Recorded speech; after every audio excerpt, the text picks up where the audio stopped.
ان بے شک صفا صفا والمروہ اور مروہ من سے شعائر شعیرہ کی جمع، اس کا معنی ہے علامت، نشانی، پہچان۔ جیسے جھنڈا فلیگ ہوتے کسی ملک کا، جیسے پاکستان ہو گیا، UAE ہو گیا اور ملیشیا ہو گیا، یا مختلف ممالک ہو گئے، یہ ایک پہچان ہوتی ہے، فوراً دیکھتے ہی ذہن میں احساس آتا ہے کہ فلاں ملک کا جھنڈا ہے نا، ایسی بات۔ اسی طرح سلیب جیسے ہی دیکھتے ہیں کسی کے گلے میں، فوراً احساس ہوتا ہے کہ یہ کوئی عیسائی ہے۔ اسی طرح سکھ جو ہوتے ہیں، ان کا مخصوص مردوں کا جو جوڑا ہوتا ہے، ان کو دیکھتے ہی فوراً بندہ پہچان جاتا ہے کہ یہ کون سے مذہب سے تعلق رکھتے ہیں۔ آپ غور کرتے جائیے تو آپ کو اس کا معنی زیادہ کھل کے واضح ہو جائے گا یا سمجھ آئے گا۔ اب یہاں پہ بات ہو رہی ہے صفا اور مروہ من سے شعائر اللہ، اللہ کی نشانیوں سے ہیں۔ شعائر اللہ دین کی علامات کے طور یہاں مراد ہے، خواہ وہ مکانات ہوں جیسے کعبۃ اللہ ہے، عرفات ہے، مزدلفہ ہے، صفا ہے، مروہ ہے، منا ہے، مساجد ہیں، رمضان ہے، اشہر حرام ہے، عید الفطر ہے، عید الدعا ہے، جمعہ ہے، اذان، اقامت، نماز اور نماز جمعہ وغیرہ، یہ سب کیا ہے؟ یہ دین کے شعائر ہیں۔ یہاں پہ صفا اور مروہ کو اتنا اعزاز رب ذوالجلال دے رہا ہے کہ یہ اللہ کی نشانیوں میں سے ہیں۔ اس پہ ہوا کیا تھا؟ ایک اللہ کی ولی، اللہ کی دوست، اللہ کی رضا کے لیے اپنے بچے کے پانی کی تلاش میں دوڑی تھی۔ کون؟ حضرت اماں ہاجرہ۔ یہاں سے بہت ساری باتیں پتہ چلتی ہیں۔ ایک تو ان کا توکل دیکھیں، جب حضرت ابراہیم علیہ السلام ماں اور بیٹے کو اس جگہ پہ چھوڑ کے جا رہے تھے، یہاں کوئی آبادی نہیں تھی، ایون کے چرند اور پرند بھی نہیں تھی، کیونکہ وہاں پانی کچھ بھی نہیں تھا۔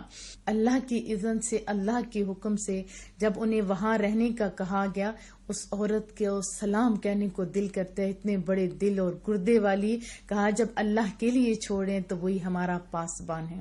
آپ خود امیجن کریں، سوچے، وہاں کوئی ایئر کنڈیشن نہیں تھا، کوئی پانی نہیں تھا، فرش نہیں تھا، کوئی مرد نہیں تھا جو ساتھ ہو، کھانا پینا کچھ بھی نہیں تھا۔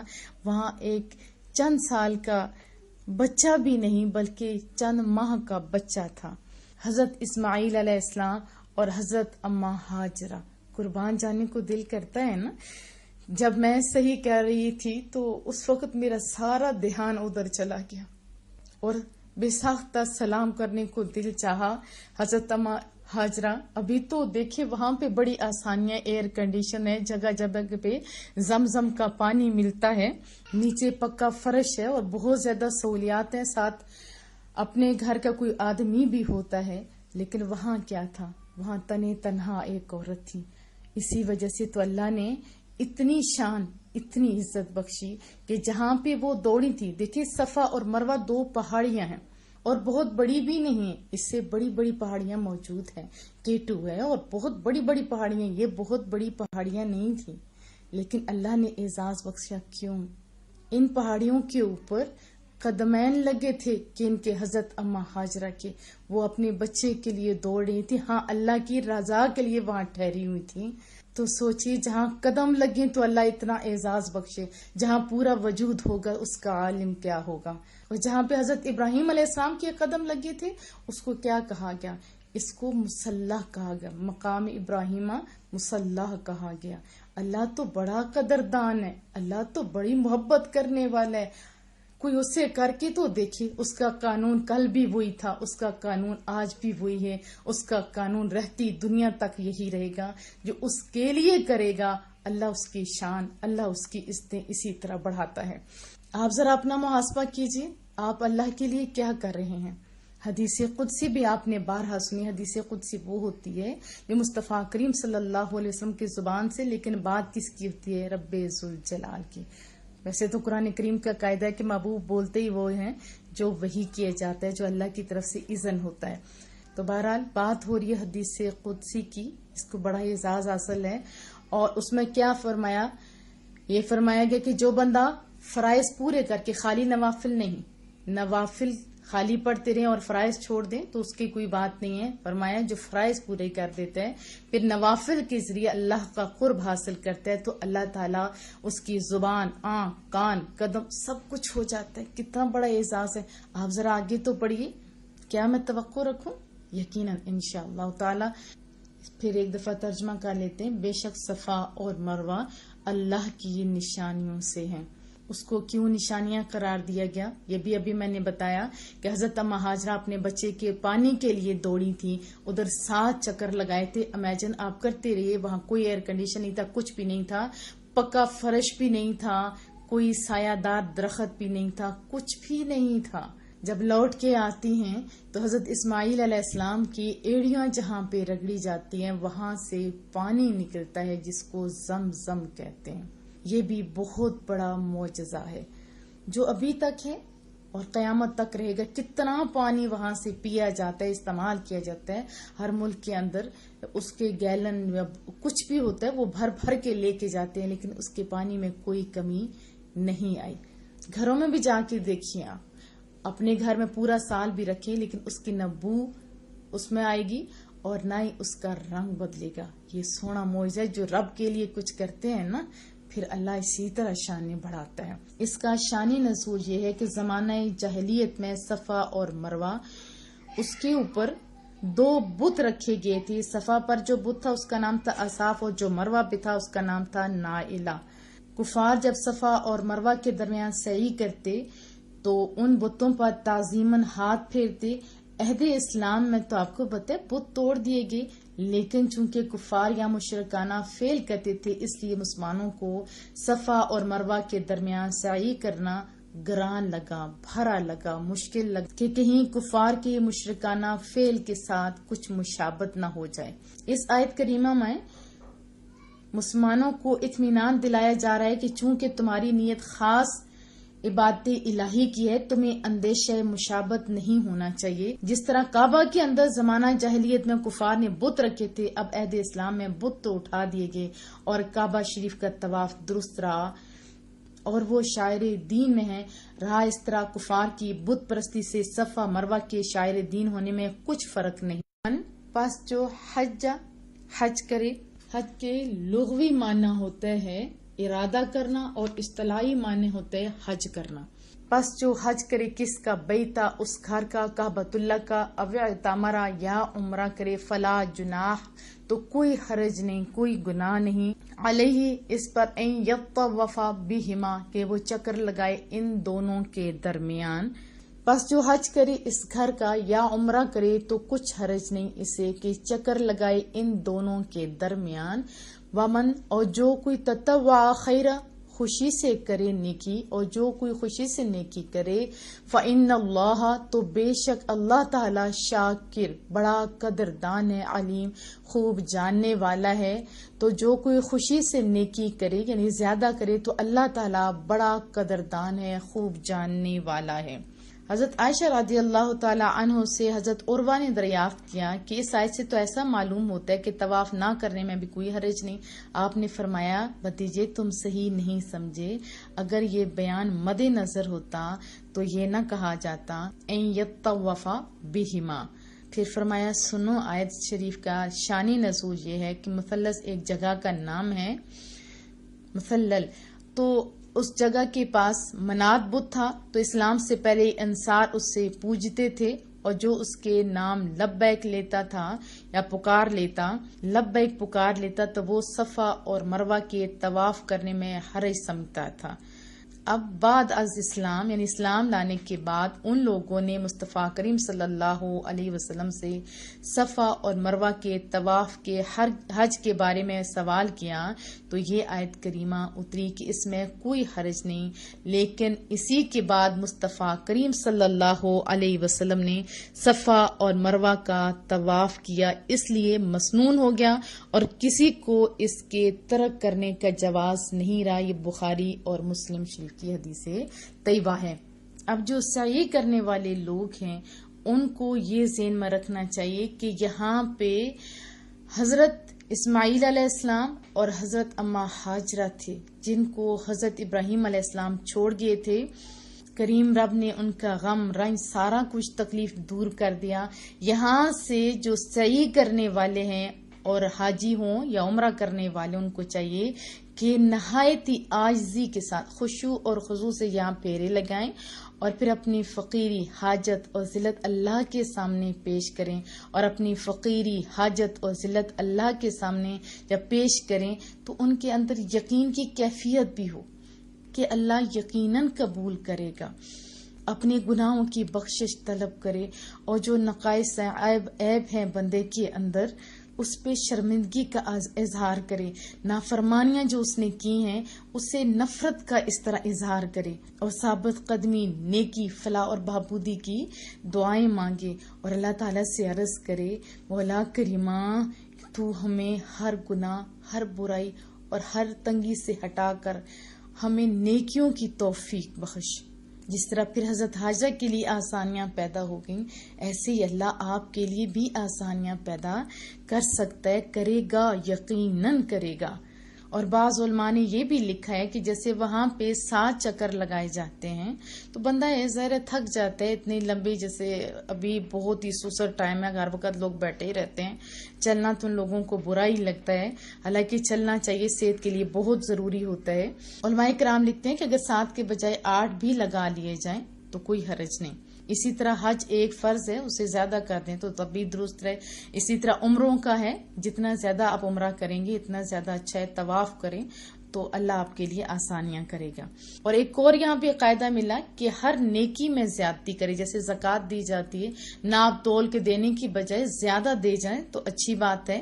اسی طرح فطرانہ جب دیا جاتا ہے تو اس ٹائم بھی ہمیں چاہیے کہ ہم زیادہ دیں، یہ نہیں کہ جتنا ہے اتنا ہی بڑی مشکل سے دیں، نہیں، خوشی سے ہمیں نیکیاں زیادہ کرنی چاہیے کیونکہ اجر بھی تو اللہ زیادہ دیتا ہے نا. اور ایک اور بات، یہاں حج اور عمرہ کا علیحدہ علیحدہ تذکرہ آیا ہے. آپ خود سوچیں کہ خالی حج ہوتا تو حج کے ایام میں تو بڑی رونق ہوتی، بڑا آباد رہتا، لیکن پھر اس کے بعد اتنی رونق نہ ہوتی.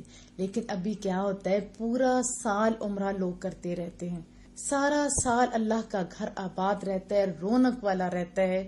اللہ تعالیٰ نے حج کا اتنا زیادہ ثواب لکھا تو ساتھ عمرہ کا بھی بہت زیادہ ثواب لکھ دیا گیا. اسی طرح طواف، خالی کعبۃ اللہ کا جو طواف کیا جاتا ہے اس کا بھی بے حد و حساب ثواب ہے. اس گھر میں جو ایک نماز پڑھتا ہے اس کی بھی تو کتنی زیادہ نمازوں کا ثواب ملتا ہے، لاکھوں نماز کے ثواب ملتا ہے. ضمن سا یہ بھی بتا دوں، میری ایک جاننے والی تھی تو وہ کہتی ہیں کہ ابھی تو ہم نے حج بھی کر لیا، عمرہ بھی کر لیا. میں نے کہا جی بہت اچھی بات ہے، آپ نے کر لیا، اللہ آپ کو مبارک کرے اور اس پر جو آپ نے زندگی کے خوبصورت نیکیوں کا آغاز کیا اس پر ثابت قدم بھی رکھے. تو کہنے لگی کہ اس کے بعد ہمیں نماز پڑھنے کی کیا ضرورت ہے. میں حیران ہوگی کیا مطلب. تو کہنے لگی کہ ہم نے وہاں اتنی زیادہ نمازیں پڑھی ہیں اور ایک ایک نماز کا ثواب لاکھوں لاکھوں کے برابر ہے. اسی طرح مسجد نبوی میں ہم گئے، وہاں بھی ہم نے نمازیں پڑھی، وہاں بھی بہت زیادہ ثواب ہے. تو اب تو ہماری اتنی زندگی ہے ہی کوئی نہیں کہ ہم اور بھی نمازیں پڑھیں. تو مجھے شاک ہوا. اگر آپ لوگوں کے ذہن میں بھی یہ بات ہے تو یہ غلط ہے. نماز آپ کے اوپر فرض ہے جو پوری زندگی آپ نے پڑھنی ہے، بھلے آپ عمرہ کر کے آئیں، بھلے آپ حج کر کے آئیں، وہ ثواب زیادہ ہے. جس طرح لیلۃ القدر ایک رات جو ہے اس کی عبادت کا بہت زیادہ ثواب ہے. اصل میں پہلے انبیاء کی اور ان کی امتوں کی عمریں بہت زیادہ تھیں، بہت زیادہ تھی، انہیں عبادات کا بہت موقع ملا، جبکہ امت محمدیہ صلی اللہ علیہ وسلم کی امت کی عمریں تھوڑی ہیں. عمر تھوڑی ہے لیکن ثواب زیادہ ہے. جیسے ایک نیکی کریں تو اس کا ثواب کم از کم 10، اور جتنا زیادہ اخلاص ہوتا ہے اتنا ہی اس کا ثواب زیادہ ہوتا ہے. ایک مثال سے سمجھاتی ہوں. جیسے کوئی بلڈنگ بن رہی ہو یا کوئی کنسٹرکشن کا کام ہو رہا ہے یا کوئی بھی ایسا بڑا کام ہو رہا ہو، پروجیکٹ ہو، تو اس کو جب لمبا ڈیوریشن رہتا ہوتا ہے تو ورکر جب آتے ہیں تو ان کو اتنی زیادہ پیز نہیں دی جاتی، اتنی تنخواہیں نہیں دی جاتی. بس ٹھیک ابھی ٹائم ہے تو ایسا ہوتا ہے نا کہ ہو جائے گا، اب 2 ہیں تو 4 لگا لیں گے، کوئی مسئلہ نہیں. لیکن جب اس کے کمپلیٹ ہونے کا ٹائم ہوتا ہے اور ابھی وہ وقت پہ مکمل نہیں ہو پاتا تو کیا کیا جاتا ہے، جو اونر ہوتا ہے وہ اعلان کرتا ہے کہ جو مزدور کام کرے گا اس کو ڈبل، بلکہ اس کی منہ مانگی اس کو پے ملے گی. ایسا ہی ہوتا ہے نا. اور جتنا کوئی اچھا کام کرتا ہے اتنا ہی اس کو اچھی جو ہے سیلری وغیرہ مل جاتی ہے. ہم رسول اللہ صلی اللہ علیہ وسلم کی امت ہیں، آخری امت ہیں، تو ہم لوگوں کو تھوڑا سا ٹائم ملا ہوا ہے، زیادہ سے زیادہ 70 سال 80 سال، اور صحیح ہوش سنبھالنے کے بعد دیکھا جائے میں نے میجورٹی کی عمر اتنی دیکھی 60 سال، 50 ایئر 60 ایئر یا 70 ایئر. ہمارے پاس ٹائم تھوڑا ہے لیکن ثواب بہت زیادہ ہے. اگر اتنے تھوڑے ٹائم میں بھی ہم اللہ کو یاد کر کے زیادہ ثواب نہ پائیں تو آپ خود سوچیں کہ ہمارا شمار کن میں ہوگا. شیخ سعدی رحمت اللہ علیہ فرماتے ہیں کہ اپنی زندگی کے لمحات کو قیمتی جانو، اس کو نیکیوں سے بھر دو، بیشتر اس کے کہ نیکیوں کا موقع نہ ملے. ہمیں ہر نیکی خوشی خوشی کرنی چاہیے، زیادہ سے زیادہ کرنے کی کوشش کرنی چاہیے، دوسروں کو بھی موٹیویٹ کرنا چاہیے. کیوں؟ فَإِنَّ اللَّهَ، تو یقیناً اللہ تعالیٰ، بے شک اللہ تعالیٰ شاکر ہے، بڑا قدردان ہے، اور لمحہ لمحہ جو آپ نیکیاں کرے ہو نا اسے علیم ہے، جاننے والا ہے.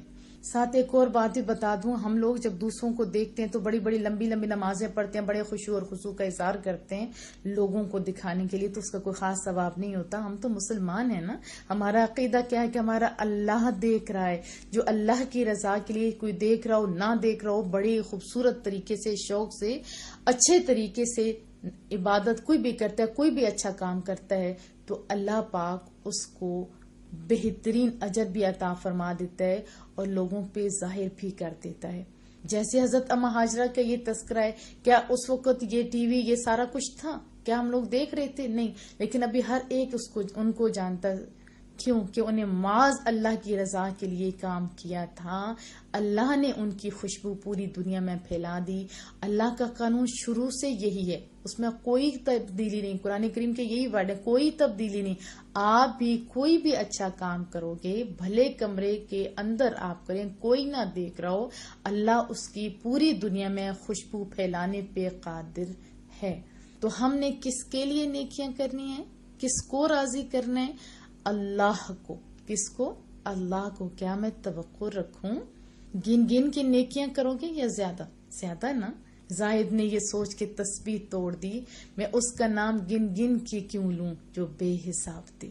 تو ہمیں نیکیاں معاذ اس کی رضا کے لیے بہت زیادہ کرنی چاہیے. ساتھ ضمن یہ بھی بتا دوں کہ گن گن کے جیسے تسبیحات فاطمہ رسول اللہ صلی اللہ علیہ وسلم نے حکم دیا کہ 33 دفعہ وہ پڑھو اور 34 دفعہ اللہ اکبر پڑھو، تو اس طرح جائز ضرور ہے، لیکن میرا کہنے کا مقصد یہ ہے کہ ہمیں نیکیاں گن گن کے نہیں، اس نے جس طرح ہمیں بے حساب دیا ہوا ہے، ہمیں بھی اپنی طاقت بلکہ جتنا ہو سکتا ہے اس سے بڑھ کے نیکیاں کرنے کی کوشش کرنی چاہیے. بے شک الذین، جو لوگ یکتمون چھپاتے، ما جو انزلنا ہم نے نازل کی، من سے بینات روشن دلیلیں، والہدا اور ہدایت، من بعد اس کے بعد، من سے ہوتے بعد ما بیناہ ہم نے کھول کر بیان کر دیا انہیں، للناس لام کے نیچے زیر جو ہے اس کا مطلب ہوتا ہے کے لیے، واسطے، للناس لوگوں کے واسطے، فی الکتاب کتاب میں. بے شک جو لوگ چھپاتے ہیں ان چیزوں کو جو ہم نے نازل کی روشن دلیلوں اور ہدایت سے، اس کے بعد بھی کہ ہم نے کھول کر بیان کر دیا انہیں. کن کے لیے؟ لوگوں کے واسطے، فی الکتاب اپنی کتاب میں.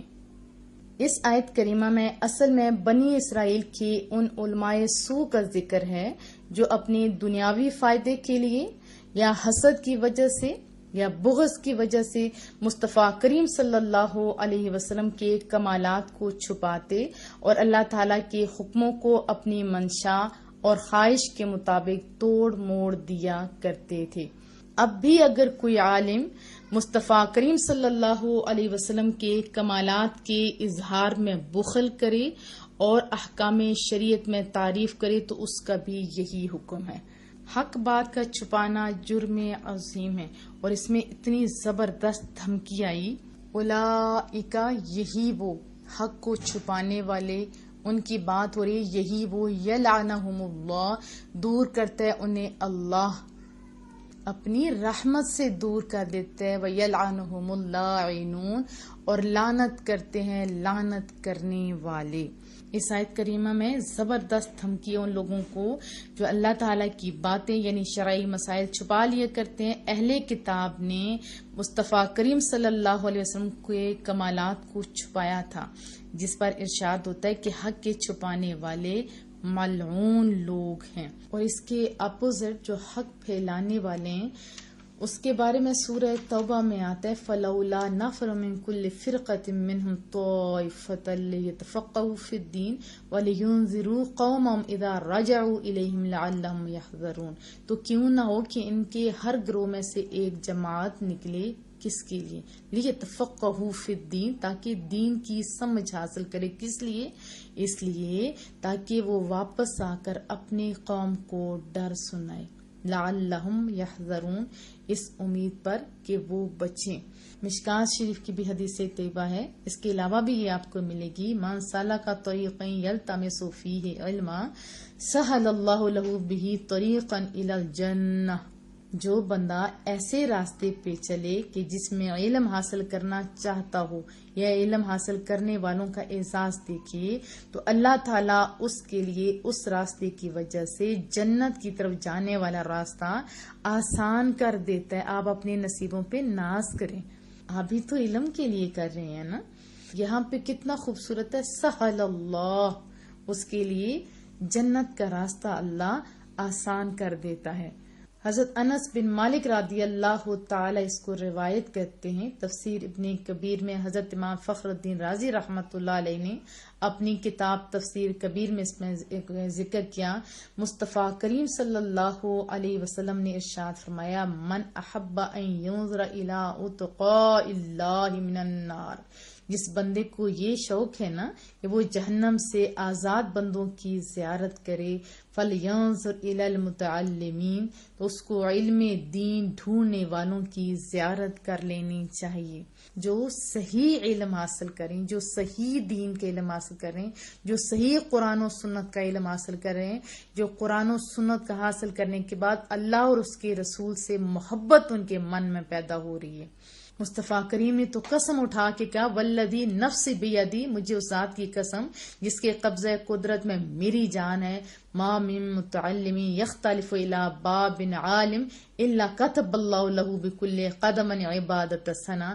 ہر وہ شخص جو علم کے حصول کے لیے کسی عالم دین کے پاس جاتا ہے، یہاں پہ یختلفو کا مطلب ہے نا کہ وہ آتا ہے جاتا ہے. آپ تو خوش نصیب، آپ تو اپنے گھر میں سن رہے ہوتے ہیں بیٹھ کے. تو مصطفیٰ کریم نے ارشاد فرمایا میرا رب اس کو ہر قدم پر 1 سال کی بندگی کا ثواب دیتا ہے.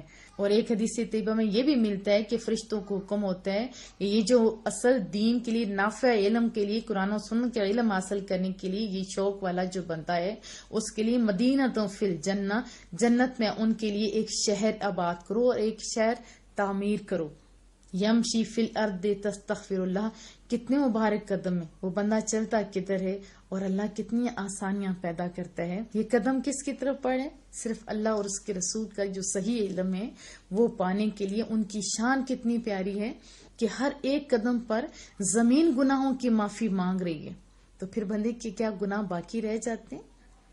حدیث پاک کے الفاظ ہیں صبح کی وقت جب دیکھا جاتا ہے تو بخشا ہوا ہوتا ہے، شام کی وقت بھی دیکھا تو بخشا ہوا ہوتا ہے. یہ سارے انعامات راہ جو خدا میں یا راہ علم میں جانے کی وجہ سے بندے کو میسر آتے ہیں. اور فرشتے کیا گواہی دے رہے ہوتے ہیں کہ اے کائنات کی مخلوقات تم دیکھ لو، یہ وہ لوگ ہیں جن کو اللہ نے جہنم کی آگ سے آزاد کر دیا ہے. تفسیر کبیر میں حضرت عمر کا بڑا خوبصورت قول بھی لکھا گیا ہے کہ انسان اپنے گھر سے نکلتا ہے نا علم کے حصول کے لیے، اس کے کندھے پر تہامہ پہاڑ کے وزن کے برابر گناہ ہوتے ہیں. گناہوں کا وزن خالی اسے ہی محسوس ہوتا ہے جس کے اندر خوف خدا ہوتا ہے. ویسے بظاہر تو نہیں لگتا کہ ہم لوگوں نے بوجھ اٹھایا ہوا ہے، لیکن جن کا ضمیر زندہ ہوتا ہے ان کو گناہوں کا بوجھ محسوس ہوتا ہے. تو حضرت عمر فاروق فرماتے ہیں کہ جب بندہ گھر سے نکلتا ہے تہامہ پہاڑ کے برابر اتنے زیادہ گناہ ہوتے ہیں، لیکن جب وہ علم کی بات سنتا ہے، صحیح علم کی بات سنتا ہے، دین کو سمجھتا ہے، تو جب وہ لوٹتا ہے تو کیا ہوتا ہے؟ فرمایا جب وہ گھر واپس پہنچتا ہے نا تو ایک چٹان بھی گناہ اس کے کندھے پر باقی نہیں رہتا. وَلَيْسَ عَلَيْهِ ذَنْبٌ. اور بہت سارے لوگ ایسے ہیں جو اپنے گھروں میں مائک لگا کے پورے محلے کو اکٹھے کر کے درس قرآن کریم جو ہم لوگ کرتے ہیں وہ سنوا رہے ہیں. وہ خوش نصیب لوگ ہیں. اگر آپ بھی ایسا کر رہے ہیں تو صحیح مسلم کی حدیث طیبہ بھی آپ سن لیجئے, جہاں پہ تذکرہ مصطفیٰ ہوتا ہے یا قرآن کریم پڑھا جاتا ہے یا کچھ بھی ہوتا ہے ایسے اللہ اور اس کے رسول کی ذکر کی محفل جہاں پہ جمع ہوتی ہے, صحیح مسلم کی حدیث طیبہ ہے, رسول اللہ صلی اللہ علیہ وسلم نے ارشاد فرمایا میری امت میں سے کچھ لوگ یعنی عورتیں مرد کسی بھی گھر میں اکٹھے ہو جائیں, پھر اللہ کا قرآن پڑھیں, پھر اس کا درس دیا جائے تو ان لوگوں کے دلوں پر سکون کی برسات ہوتی ہے. نزلت علیہم السکینہ, سکون کی برسات ہوتی ہے اور رحمت ان کو ڈھانپ لیتی ہے. پھر فرشتے آ کے ان کا طواف کرتے ہیں اور اللہ تعالیٰ حریم قدس میں فرشتوں کے سامنے ہر ایک کا نام لیتا ہے. جہاں بھی اللہ اور اس کے رسول کی محفل ہوتی ہے تو کیا ہوتا ہے, پہلے قرآن کریم پڑھا جاتا ہے, پھر اس کے بعد درس و تدریس ہوتا ہے نا, ایسا ہی ہوتا ہے نا. اب وہ کعبہ نہیں ہے لیکن وہ اس اچھے کام کے لیے اکٹھے ہوتے ہیں, اور جو فرشتے ہوتے ہیں وہ تو اس خوراک کی تلاش میں ہوتے ہیں, فوراً ایک دوسرے کو آواز دیتے ہیں. اور یہاں بھی حدیث طیبہ میں ملتا ہے کہ اتنے زیادہ فرشتے اکٹھے ہو جاتے ہیں کہ بھر جاتی ہے ہر جگہ, اور فرشتے ان نیک اور صالح لوگوں کے لیے جو ہے ان کے گرد طواف کرتے ہیں. اور پھر اللہ تعالیٰ ان سے بڑے فخر سے پوچھتے ہیں, آخر میں دعا ہوتی ہے نا, اور پھر لاسٹ میں کیا ہوتا ہے, دعا جب کہتے ہیں ہر کوئی اپنے اپنے طریقے سے مانگ رہا ہوتا ہے, کوئی دنیا مانگ رہا ہوتا ہے, کوئی آخرت مانگ رہا ہوتا ہے, تو اللہ کے پاس جب یہ فرشتے لوٹ کے جاتے ہیں نا, میرا بھی ایمان ہے کہ ہم جو سارا سن رہے ہیں اور یہ کر رہے ہیں, اسی طرح فرشتے جائیں گے اور اللہ بڑے شانوں سے ہمارا بھی نام لے گا انشاءاللہ تعالی. اس سے بڑھ کے اور کیا شان ہے جب بندہ ذکر کرے, اللہ کے لیے علم حاصل کرے, پھر اللہ نام بھی لے, اللہ اکبر. تو اللہ بڑے نازوں سے پوچھتا ہے, کہ اللہ لمحہ لمحہ دیکھ رہے, پوچھتا ہے تو نے میرے بندوں کو کیسے پایا. فرشتوں سے پوچھتا ہے کیسے پایا. وہ فرشتے عرض کرتے ہیں مولا کریمہ وہ تیرا ذکر کرے, وہ اس طرح اچھی محفل کر رہے تھے. تو پھر اللہ پوچھتا ہے کہ کیا وہ کچھ مانگ بھی رہے تھے. ہاں مولا کریمہ فلانا یہ مانگ رہا تھا, فلانا یہ مانگ رہا تھا. تو اللہ کہتا ہے فرشتوں گواہ ہو جاؤ, ان سب کو وہی کچھ دے دیا جو وہ مانگ رہے تھے. اور یہ بھی حدیث طیبہ آپ نے سن رکھی ہے, ابو داود کی حضرت دردہ سے مروی ہے, جو شخص دین کے علم کے لیے نکلتا ہے نا تو پھر جنت کی طرف راستہ آسان ہو جاتا ہے. فرشتے پر بچھاتے ہیں اس بندے کے احترام میں, محبت میں. اور عالم کو اللہ تعالیٰ جو قرآن کریم میں شانیں دیتا ہے وہ تو شانیں دیتے ہی دیتا ہے, لیکن مصطفیٰ کریم صلی اللہ علیہ وسلم نے فرمایا یہ انبیاء کے وارث ہوتے ہیں علماء کرام.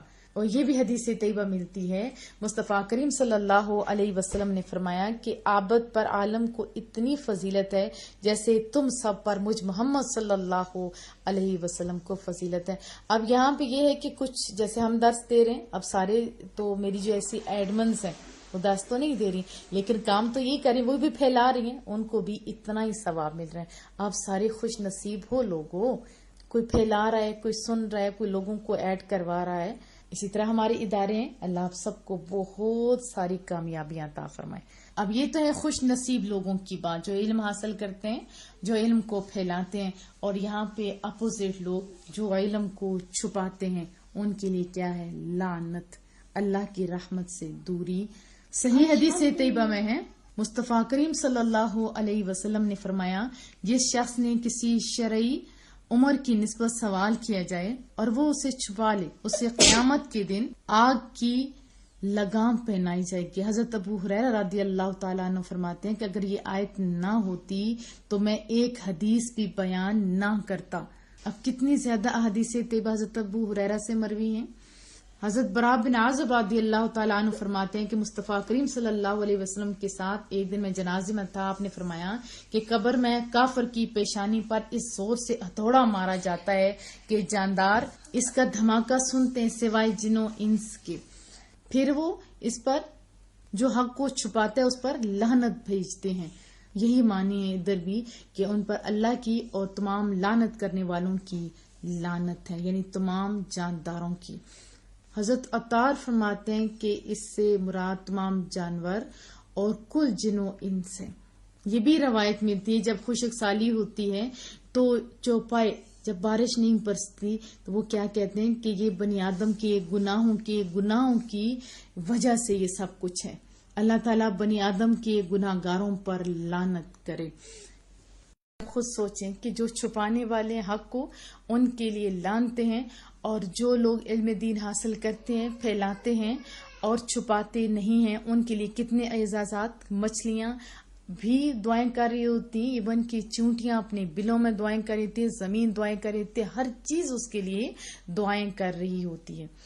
الا الذین، مگر جو تابو، توبہ کر لیں، واصلحوا، اور اصلاح کر لیں، یعنی احساس جیسے ہی ہوتا جائے پھر اپنی اصلاح کر لیں، استغفار کر لیں، اس غلط کام سے باز آ جائیں، یعنی مصطفیٰ کریم صلی اللہ علیہ وسلم کے کمالات کو چھپانے سے باز آ جائیں۔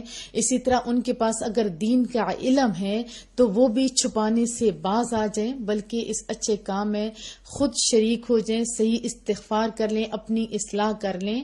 پھر دوبارہ اس آیت کا ترجمہ کیجیے، البتہ جو لوگ توبہ کر لیں اور اپنی اصلاح کر لیں، وبینوا، اور ظاہر کر دیں، جو اب تک چھپاتے رہے ہیں نا اس کو ظاہر کر دیں، فاولئک، تو ایسے لوگوں کی اتوب علیہم، میں توبہ قبول کرتا ہوں۔ کون کہہ رہا ہے؟ کریم رب کہہ رہے ہیں، میں ایسے بندوں کی جو پہلے اصلاح کرتے ہیں، پہلے توبہ کرتے ہیں، توبہ کر کے سچے طور پہ تائب ہو کے اپنی اصلاح کر لیتے ہیں، تو پھر ایسے لوگوں کی توبہ میں قبول کرتا ہوں۔ وَأَنَا التَّوَّابُ الرَّحِيمُ، اور میں بہت توبہ قبول کرنے والا، ہمیشہ رحم فرمانے والا ہوں۔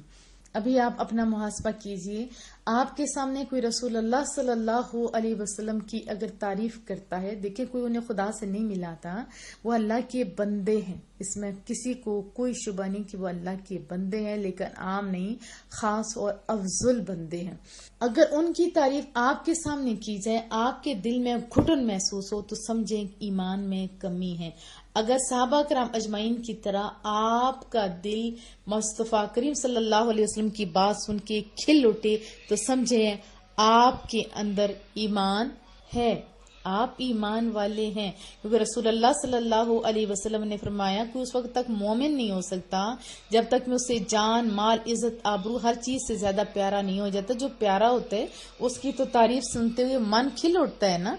اور دوسری بات، اگر آپ کے پاس علم ہے تو آپ ضرور دوسرے لوگوں کو دیں، دوسرے کو شیئر کریں، جیسے واٹس ایپ پہ شیئر کیا جاتا ہے۔ جتنی آپ کی طاقت ہے ضرور، اور جس کے پاس جتنا علم ہے وہ ضرور دوسروں کو بتائے۔ ایسا بھی نہیں کہ جیسے ہر کوئی مفتی بنا پھیلا ہوتا ہے اور غلط قسم کی مسائل پھیلا رہا ہوتا ہے، ایسا نہیں، تحقیق کر کے صحیح طریقے سے پھیلائے۔ یہ ہماری ذمہ داری ہے کہ ہمارے تک جو کچھ بھی اچھا علم پہنچا ہے اس کو ہم دوسروں تک پہنچائیں۔ یہ رسول اللہ صلی اللہ علیہ وسلم کا حکم بھی ہے۔ ہجرت الوداع کے موقع پر آخری جو خطاب تھا اس مصطفیٰ کریم صلی اللہ علیہ وسلم نے ہر خاص و عام کو حکم دیا تھا کہ جو کچھ بھی مجھ سے سنا ہے وہ دوسروں تک پہنچائے۔ وہ سارے عالم تھوڑے تھے، لیکن کیا مطلب تھا کہ جو کچھ بھی تم تک میرے سے سنے ہوا پہنچا ہے وہ دوسروں تک پہنچائے۔ ہو سکتا ہے آپ کی نسبت وہ زیادہ عمل کرنے والے ہوں۔ اور اسی طرح انصار صحابیہ کی رسول اللہ صلی اللہ علیہ وسلم نے تعریف فرمائی کہ وہ صحیح علم حاصل کرنے میں کوئی شرم محسوس نہیں کرتی۔ آپ اپنا محاسبہ کیجئے، کیا آپ ایسا کر رہے ہیں؟ آپ کے اندر شوق تو ہے نا، دل تو کرتا ہے پورا قرآن کریم کا ترجمہ بھی آ جائے لیکن محنت بھی نہ کرنا پڑے۔ لیکن بہت سارے لوگ ایسے ہیں کہ روز مجھے کہتے ہیں باجی اتنا نہیں، اتنا زیادہ کریں، ہم زیادہ سے زیادہ سیکھنا چاہتے ہیں۔ اللہ آپ سب کے شوقوں کو بڑھائے بھی اور عمل کرنے کی توفیق بھی عطا فرمائے۔ اپنی گناہوں سے سچی توبہ کیجیے، اپنی اصلاح کیجیے، پھر اللہ کو آپ کیا پائیں گے؟ تواب الرحیم۔ نہ صرف توبہ قبول کرتے بلکہ وہ ہمیشہ رحم فرمانے والا ہے، وہ رحم کرے گا۔